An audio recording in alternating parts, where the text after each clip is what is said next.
तो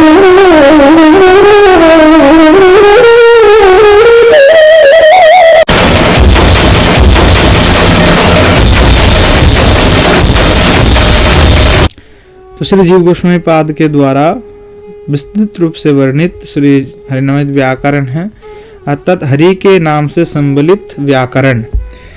जो भी सूत्र हैं, जो कुछ भी हैं, सब कुछ हरि के नाम के माध्यम से ही है, इसलिए उसको हरिनामामृत व्याकरण कहा जाता है, वह कहा गया है, विद्वानों का ही कहना है। तो पहले गोस्वामी जी वंदना में कह रहे हैं, कृष्णमुपासितुमस्य सृजमिव नामावलिं तनवे तरितं वितरे देशा तत्साहित्यादिजामदं। पढ़ो, कोई दिक्कत नहीं। कृष्णमुपासितुमस्य सृजमिव नामावलिं तनवे त्वरितं वितरे देशा तत्साहित्यादिजामदम्।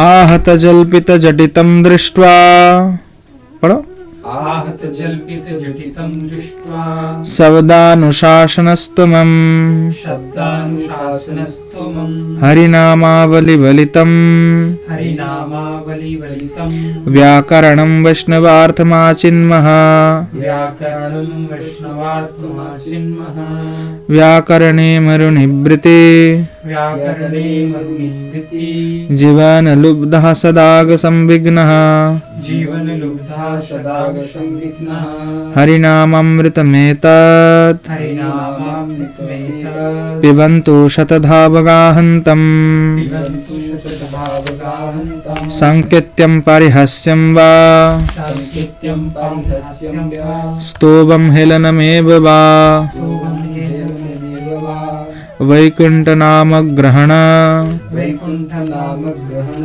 मशेषागहरं विदुः। मशेषागहरं विदुः। तो क्या कह रहे हैं कि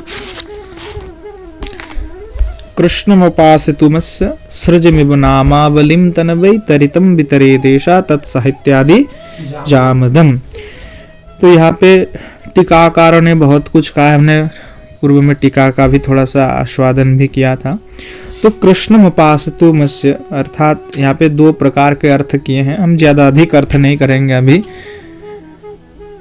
एक तो श्री भगवान श्री कृष्ण के उद्देश्य से, और एक कृष्ण शब्द का तात्पर्य श्री चैतन्य महाप्रभु है, ठीक है। तस्मिन् कलियुगे यह ग्रंथ का प्रकटमान होते हैं, तो जो जो स्वयं अपने इष्ट देव है उसका उपासना, उनका मंगलाचरण करते हैं।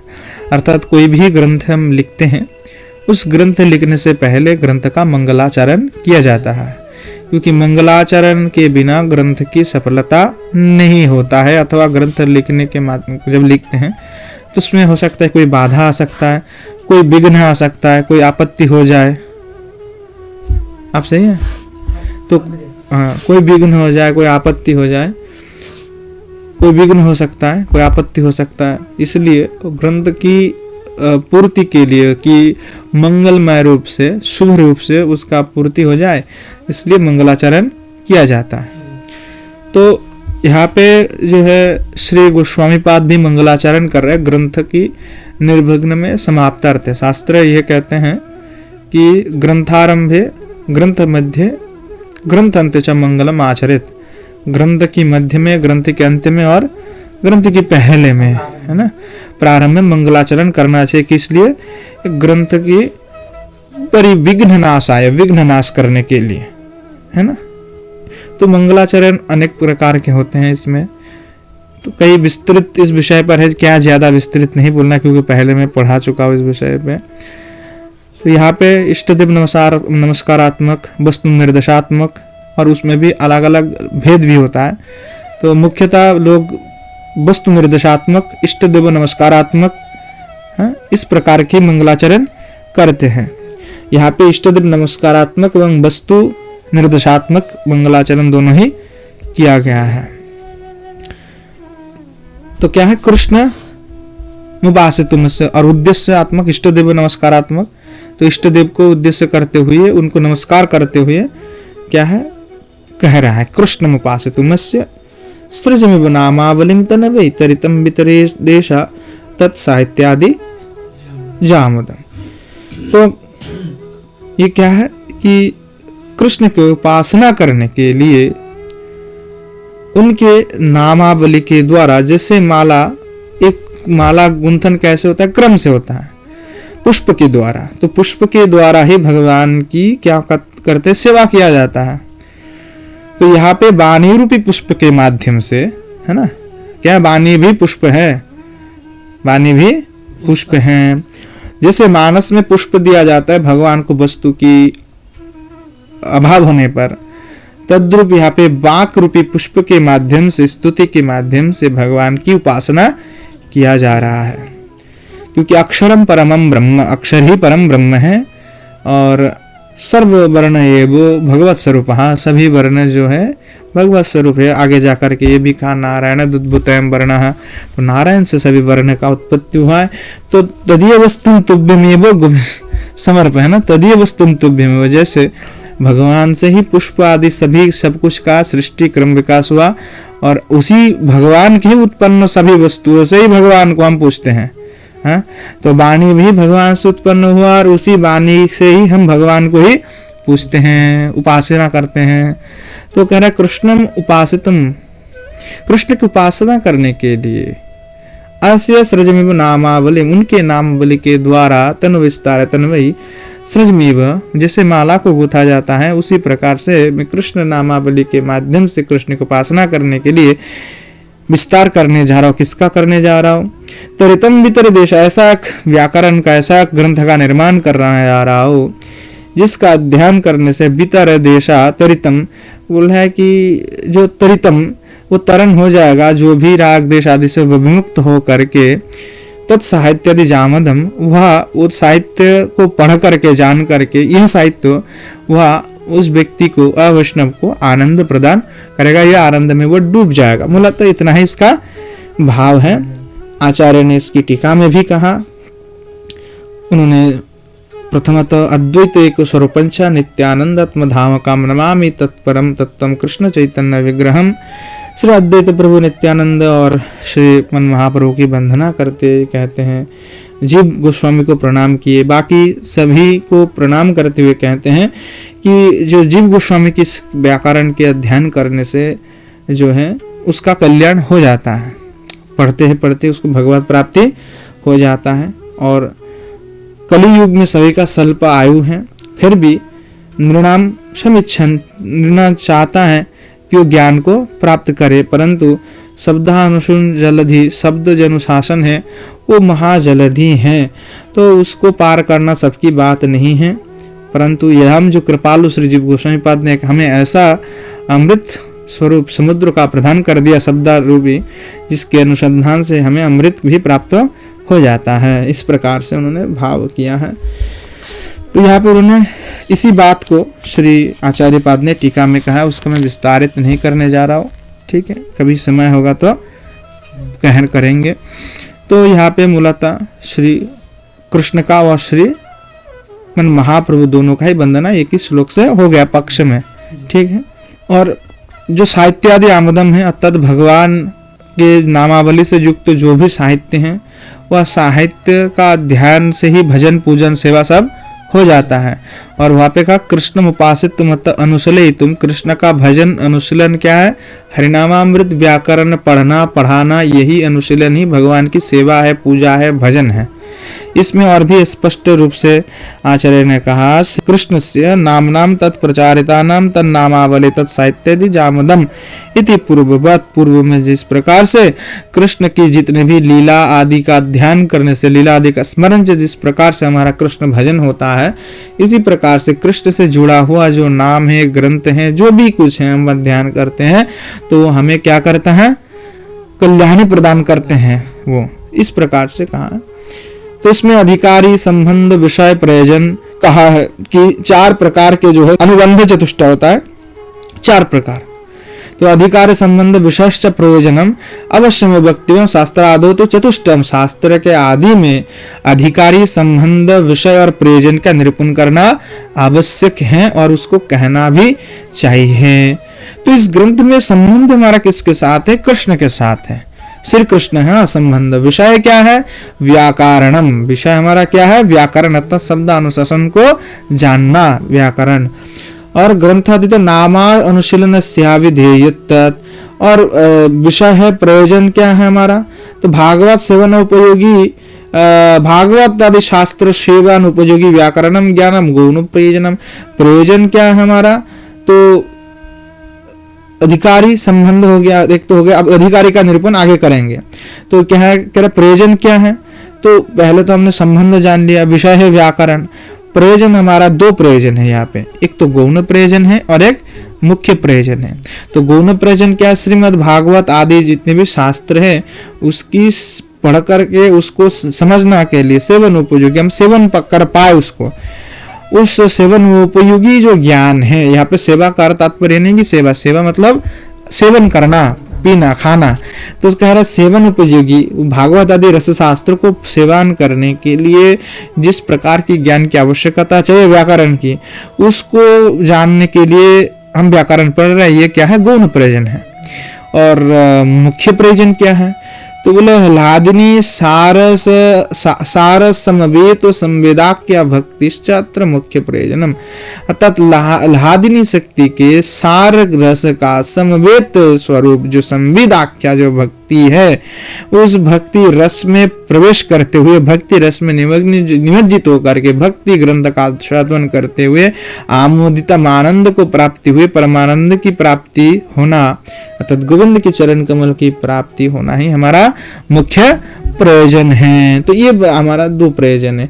और तद अधिकारी तो अग्रिम श्लोक के निर्णीयते, कह रहा कि अधिकारी जो है आगे उस श्लोक को हम निर्णय करने करेंगे। तो बाल तो सुनिकार भी इसी प्रकार से कहा है, ज्यादा कोई आज विस्तार नहीं करना है। उसके बाद का आहत जल्पित जटितम दृष्ट्वा शब्दानुशासनस्तमं हरिनामावली वलितम व्याकरणम वैष्णवार्थमाचिन्मः। अधिकारी की निर्णय इसमें ये करते हैं कि वैष्णवार्थ किसके लिए अधिकारी हैं? वैष्णव लोग ही इस व्याकरण को पढ़ने के लिए अधिकारी हैं। तो कर आहत जल्पित जटितम दृष्ट्वा शब्दानुशासनस्तमं आहत जल्पित जटितम दृष्ट्वा। शब्दानुशासनम अर्थात व्याकरण शास्त्रम येन केन पाणिनि सारस्वत मग्धबोध कलाप आदि इत्यादि समग्र व्याकरण एवं परिदृष्ट्वा सम्यक्तया दर्शन कर करके आहत जल्पित जटितम, क्या हुआ? आहत हुए, आहत देखते हुए कि इस सारे शब्द तो आहत हैं, क्योंकि भगवान नामावली नहीं है। लंग चंग णक इच उक इस प्रकार के शब्द है, तो भगवान नाम इसमें कोई दिखाई नहीं पड़ता है, मधुर नहीं है। इसलिए आहत जल्पित जटितम दृष्टवा, आहत होकर के और उसको जल्पित तथा कल्पित देखते हुए, कल्पित मतलब लौकिक शब्द प्रयोग किया गया है। इस प्रकार से जटित और जटिल भी हैं, जड़े हुए हैं, इस प्रकार को देख करके श्री गोस्वामी पाद ने क्या किया? वैष्णवार्थ हरिनामावली वलितम व्याकरणम माचिन्मः। तो कहा कि वैष्णवार्थ है ना, वैष्णवार्थम आचिन्मः, तो वैष्णवों के लिए हरिनामावलित युक्त जो व्याकरण है, उस व्याकरण का मैं चयन किया, मैं निर्माण कर रहा हूँ।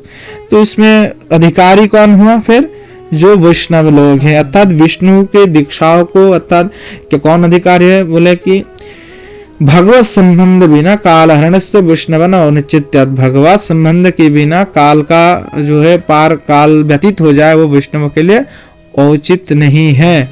इसीलिए वैष्णव पर दैवतीन विष्णु रूपासक्तः सामान्यत भगवत विश्वासी, अर्थात जिसमें सामान्यत भगवान के पर विश्वास से श्रद्धा है, और जो वैष्णव है, विष्णु दीक्षा जिन्हें प्राप्त हो चुका है, उनके लिए ही ये ग्रंथ पठनीय है, पाठनीय है ना। दूसरे जो विष्णु दीक्षा रहित तेन अथवा देवतांतर उपासक, जो देवताओं को उपासक के नाम देव पूजक के मीमांसक वादी हैं, ऐसे विष्णु दीक्षा रहित तेन हरि बहिर्मुखत्वात्, जो तद विष्णु दीक्षा से रहित हरि से विमुख है, वह इस व्याकरण को अधिकारी नहीं है, वो उसको पढ़ करके कुछ समझ नहीं पाएगा, अधिकारी ही नहीं है इस विषय का। इस ग्रंथ को पढ़ने का अधिकारी वो नहीं है। तो ये हमारा हो गया अधिकारी निर्णय। उसके बाद क्या रहा है, व्याकरणे मरुणिवृत्ति जीवन लुब्धा सदाग संविघ्न हरिनामामृत पिबंतु सतधावगाहंतम। बोले व्याकरणीय मरुनिवृत्ति, व्याकरण में व्याकरण किस प्रकार के हैं, तो बोले मरुवृत्ति है ना, व्याकरण मरुनिवृत्ति। जैसे रेगिस्तान है, जैसे मरुभूमि है, रेगिस्तान है, कि व्याकरण तो मरुभूमि शास्त्र के शुष्क है, रेती रेत रेगिस्तान की भांति है। तो बोलते हैं उसमें क्या होता है, जीवन सदा लुब्धा सदाग संविघ्न, लोग जल पीने के लिए लुब्ध है कि कब मुझे जल मिल जाए और मैं पी लूं। और उसमें नाना विघ्न है, कभी क्या होता है मरुभूमि में रेगिस्तान में आंधी आ रहा है, कभी जोर तूफान चल रहा है, और धूला उड़ रहा है ना, धूला उड़ रहे हैं, क्या बाउंडर चल रहा है। तो कह रहा है कि इसमें सदा ही संविघ्न है, और विघ्न से नाना भरे पड़े हुए हैं। तो बोले ऐसे व्याकरण को मरुशास्त्र तक कहते हो, पर देखो ऐसे हरिनामामृत रूपी जो व्याकरण, एतत् हरिनामामृत रूपी जो व्याकरणम पिबंतु सतधावगाहंतम, अरे बार बार इसमें तुम कूद पड़ो और गाहनतम, उसका अवगाहन कर लो। और जैसे कि बोले जल को कुआं में कोई मिल जावे, और क्या करता है फिर जब किसी को प्यास लगा हुआ हो और जल की कुआं मिल गया, वो तो उसी में कूद पड़े और जल में पीने लग जाए। तो कहा हरिनामामृत रूप ऐसे जो हमारा व्याकरण है, पिबंतु पीते रहो, सतधावगाहंतर, सत सतवार अवगाहन करके उसको पीते रहो। अर्थात क्या है, तुम सतधा सर्व प्रकीर्णो यथेच्छम, जी किसी भी सतधा करते यथेच्छाम अर्थम अवगाहंतम मज्जनेनो शीतलम भवन्तु। बोले आप पानेन तृष्णाम निर्वाप्य निर्वन्तु, बोले जल पान के द्वारा अपने तृष्णा को निवृत्त कर लो, उसमें अवगाहन करके तुम शीतलता भी प्राप्त कर लो, क्योंकि तुम धूप से रेत से तपे हुए हो, है ना, चल करके आए हो। तो कहा इसीलिए इस शास्त्र का ध्यान करने से तुम्हें क्या हो जाएगा, तुम्हें शीतलता प्राप्त हो जाएगा, है ना। इस प्रकार से जो आचार्य ने कहा है। तो हरिनामामृत जो व्याकरण है उसका ध्यान करने से क्या कहा, बोले इसकी किम विशिष्टम भी है। तो बोले ये इसको अध्ययन करने से क्या है, तो बोले इसका ध्यान करने से जो है रसिका पिबंतु, रसिका जो रसिक है हरिभक्त है वही इसका पान कर सकता है, समझ सकता है, नहीं तो और कोई दूसरा इसको समझ नहीं सकता, पान नहीं कर सकता। ठीक है, तो इसलिए कहा हरिनामामृत रूप तत् हरिनाम रूप अमृतम यत्र तत् पिबंतु रसिका, रसिका सर्वे, आप लोग इसको पान करते रहो। और क्या है कि सर्वे कृष्णाख्यम परमामृतम पद्म वचनात्, कि भगवान के सब कुछ तो अमृतमय होता है। तो हरिनाम नाम नामी अभेदः, तो नाम और नामी में कोई अभेद नहीं। तो हरिनाम अभिस्तत्कीर्तनाभिरमृतम विमुक्तिरविद्यामोचनम, तो कहा कि हरिनाम रूपी इस ग्रंथ का ध्यान करने से मुक्ति भी प्राप्त हो जाएगा, भक्ति भी प्राप्त हो जाएगा, विद्या का मोचन भी हो जाएगा, माया से मुक्ति भी मिल जाएगा। उसके बाद कहा सांकेत्यम परिहास्यम वा स्तोभम हेलनमेव वा, सांकेत्यम परिहास्यम वा स्तोभम हेलनमेव वा, वैकुंठ नाम ग्रहण मशेषागहरम विदुः, वैकुंठ नाम ग्रहण मशेषागहरम विदुः। प्लस सांकेत्यम, संकेत्यम संकेत में, परिहास्यम व स्तोभम हेलन, चाहे संकेत में हो, परिहास्य में भी हो, स्तोभ में हो, हेला करते हुए भी हो। वैकुंठ नाम ग्रहणम, ग्रहणम अशेष अगहरम विदुः, तो कहें कि संकेत्यम, सांकेत में कहने पर, परिहास करने पर, स्तोभ करने पर, हेलन करने पर, वैकुंठ नाम जो भगवान है इस प्रकार से लेने पर क्या होता है, अशेष अग का हरण वो कर लेता, अघ मतलब पाप का हरण कर लेता है, ऐसा विद्वान लोगों ने कहा है और इसे जानना। तो देखिए यहाँ पे और भी कह रहा कि यहाँ पे एक प्रश्न भी आता है कि भगवान की नाम संकेत करके आपने हरिनामित किया है, उसी का शंका को निरसन करने के लिए यहाँ पे संकेत्यम कहा, भागवत का प्रमाण इन्होंने उठा दिया है। पर यहाँ पे कुछ विशेष बात भी हमने सीधे सीधे से अर्थ तो हमने जान लिया है कि हरिनामामृत करने पर क्या होता है, कल्याण तो होता है, परंतु इसमें कुछ ध्यान देने बाद भी है। क्या बात है ध्यान देने की? तो बोलिए, देखिए सांकेत्यम, सांकेत्यम अर्थात संकेत करते हैं, पिता पुत्र माता भ्रातृ इत्यादि को हम संकेत करके हम कह सकते हैं। परंतु परिहास्यम अर्थात परिहास का अर्थ है प्रीति सहितम, अर्थात प्रीति के साथ आपको परिहास करना पड़ेगा। जैसे प्रीति के साथ कौन है? श्यालक है, शालिका है, इनके साथ हम क्या कर सकते हैं? परिहास करके कह सकते हैं। तो किसी का नाम श्यालक का शालिका अगर भगवान नाम है, उससे हम परिहास कर रहे हैं, गलत नहीं, ठीक ठाक ढंग की परिहास जो होता है प्रीति के माध्यम से, पूर्व काल में जैसे होता था उस प्रकार के प्रथा वाक्त अगर करते हैं परिहास, तो उसमें नामाभास हो सकता है। संकेत्यम, संकेत अर्थात पिता माता को कहा गया, उसमें भी निंदा आदि या गाली वाली नहीं दे सकते, उसको कहना पड़ेगा संकेत के प्रीति के साथ भी। तो परिहास्यम, प्रीति के साथ किसी को बोलना, इससे आपके नामाभास हो जाएगा। उसमें कहा स्तोभम, है ना? तो स्तभम अर्थात जो है गीत आलाप पूर्णार्थ, गाना आलाप करना इत्यादि अर्थ में भी आप कोई कुछ लिख रहा है, बोल रहे हैं, तो उसमें भी आपकी क्या होगा? नामाभास हो जाता है।